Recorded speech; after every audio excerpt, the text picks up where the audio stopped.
online registration para sa mga public hospital dito sa Hong Kong para sa libreng bunot ng ngipin.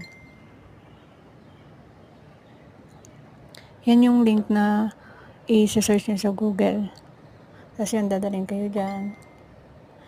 Tapos pinutin nyo yung parang map dun sa taas. Para English.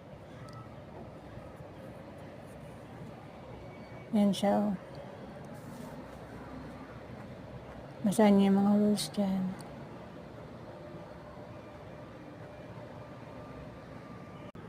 Yan, pinutin nyo yung online registration. Tapos dadaling kayo dyan.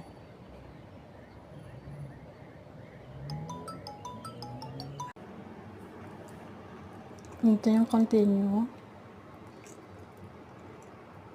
Wala nga yung registration kasi kapin yung registration. Ngayon yung bunot.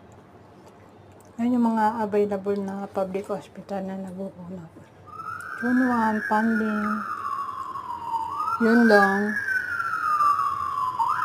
Kuntong. Chunmon. Tayo dental clinic. Kulong. Saikong. Taipo. Dental.